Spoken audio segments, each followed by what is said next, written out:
আসসালামু আলাইকুম ওরহমতুল্লাহি ওবরাকাতু। আশা করি আল্লাহর রহমতে ভালো আছেন। আজকের আলোচনার বিষয় ছোট ছোট বাচ্চাদের মসজিদে নিয়ে যাওয়া সম্পর্কে। তো চলুন বেশি কথা না বলে আমরা মূল আলোচনা শুরু করি। বর্তমান সময়ে দেখা যায় তার পিতামাতা ছোট ছোট বাচ্চাদেরকে মসজিদে নিয়ে যায়। এরপর যাদেরকে নিয়ে কাতারে দাঁড়ানো সম্ভব তাদেরকে নিয়ে কাতারে দাঁড়ায়, আর যাদেরকে নিয়ে কাতারে দাঁড়ানো সম্ভব নয় তাদেরকে বাইরে ছেড়ে দেয়। তারা বাইরে খেলাধুলা করে। আর যাদেরকে নিয়ে তারা কাতারে দাঁড়ায় তারা কিছুক্ষণ থেকে তারাও কাতার থেকে বেরিয়ে আসে। এরপর বাইরে এসে সে জোরে চিল্লাচিল্লি শুরু করে দেয়। বিভিন্ন জায়গা থেকে ছোট ছোট বাচ্চারা আসে, তাদেরকে নিয়ে জোরে জোরে চিল্লাচিল্লি এবং শোরগোল শুরু করে।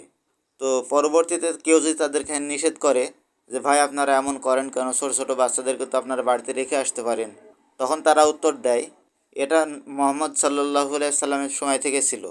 তারা দলিল দেয়, আপনারা বাড়িতে যে হাদিস খুলে দেখেন তাহলে আপনারা বিষয়টা বুঝতে পারবেন, এমন ধরনের কথা বলে। তো তারা এই কথা বলে মোহাম্মদ সাল্লাল্লাহু আলাইহি সাল্লামের ওই হাদিসটার কথা বলছে। কোন হাদিস? সুনানে আন-নাসাই হাদিস নাম্বার 1205।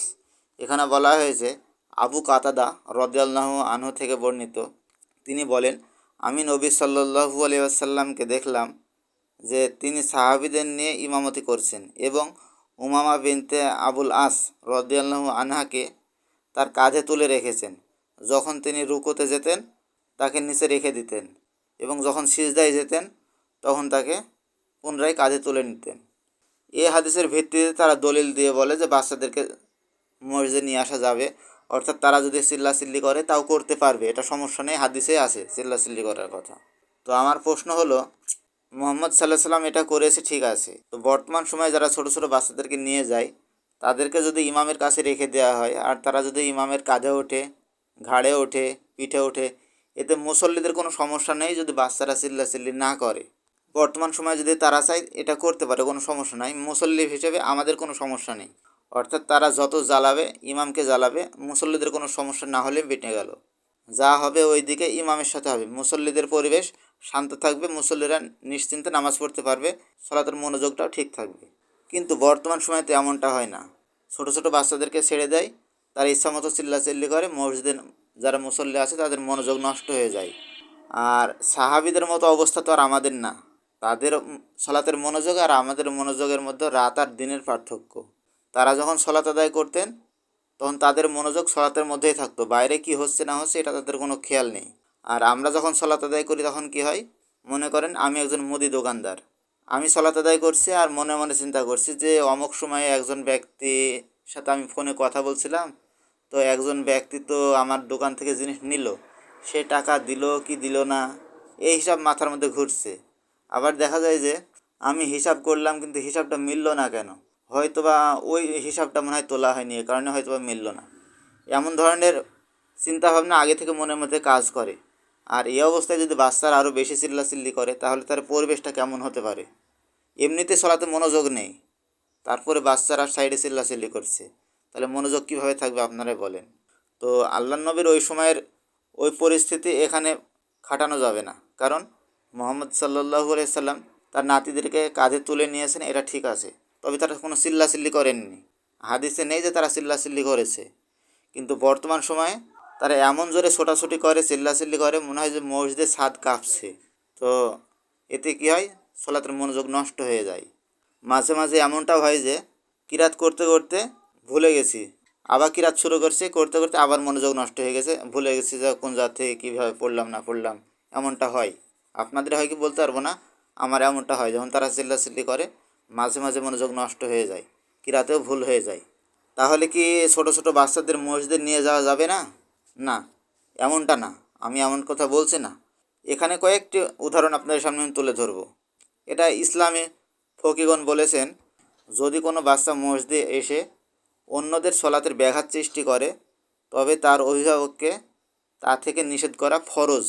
আর এ ব্যাপারে ইমাম নববী রহমাহুল্লাহ বলেন, যদি শিশুরা মসজিদে আসার ফলে বিশৃঙ্খলা সৃষ্টি করে তাহলে তাদের বাধা দেওয়া উচিত, কিন্তু যদি তারা শৃঙ্খলাপূর্ণ হয়ে মসজিদে আনা হয় এবং তারা শৃঙ্খলাপূর্ণভাবে মসজিদে থাকে তাহলে তাদেরকে আনা প্রশংসনীয় একটি কাজ। আল্লাহ মাজমু ফতোয়া 2 নম্বর খণ্ড 179 পৃষ্ঠা। অর্থাৎ শিশুকে কখনোই মসজিদে আনা যাবে না এমনটা না, শিশুকে আনা তখনই প্রশংসনীয় কাজ যখন সে শৃঙ্খলা বজায় রাখে। ছোটোদেরকে মসজিদে একেবারে আনা যাবে না এমনটা না। যদি ছোটোদেরকে মসজিদে আনা যায় এবং তারা যদি শৃঙ্খলা বজায় রাখে তাহলে তো কোনো সমস্যা নেই, কিন্তু যদি সলাতের পরিবেশ নষ্ট করে তাহলে তাদেরকে আনা যাবে না, তাদেরকে বাড়িতে রেখে আসাই উত্তম। বিশেষ করে ওই সময়ে যে হাসান হোসাইন ছিল তাদের সাথে বর্তমান সময়ের ছেলেদের সাথে তুলনা করা এগুলো বোকার কাজ, রাত আর দিনের পার্থক্য। আল্লাহ নবী তাদেরকে কাঁধে তুলে নিয়েছেন, আবার তিনি তাদেরকে নামিয়ে দিয়েছেন। এতে পিছনের মুসল্লিদের কোনো সমস্যা হয়নি, কারণ সেখানে কোনো চিল্লাচিল্লি হয়নি। পিছনে একটা শান্ত পরিবেশ ছিল, মসজিদেও একটা শান্ত পরিবেশ ছিল। কিন্তু বর্তমানে যাদেরকে নিয়ে যাওয়া হচ্ছে তারা বিভিন্ন জায়গা থেকে, ছেলেগুলো এক জায়গাতে হচ্ছে, এরপর তারা চিল্লাচিল্লি শুরু করে দিচ্ছে, মসজিদের পরিবেশ নষ্ট করছে। এতে সলাতেরও ব্যাঘাত ঘটছে, সলাতের খুশু নষ্ট হচ্ছে, সলাতে ভুল হচ্ছে। আমি সাধারণ মুসল্লিদেরকে উদ্দেশ্য করে বলছি, আপনারা আপনাদের বাচ্চাদেরকে মসজিদে নিয়ে আসেন, এতে কোনো সমস্যা নেই। তবে আপনাদের বাচ্চাদের এতটুকু পরিমাণ বুঝ থাকতে হবে যে এখানে সলাত আদায় করছে, জোরে জোরে চিল্লাচিল্লি করা যায় না।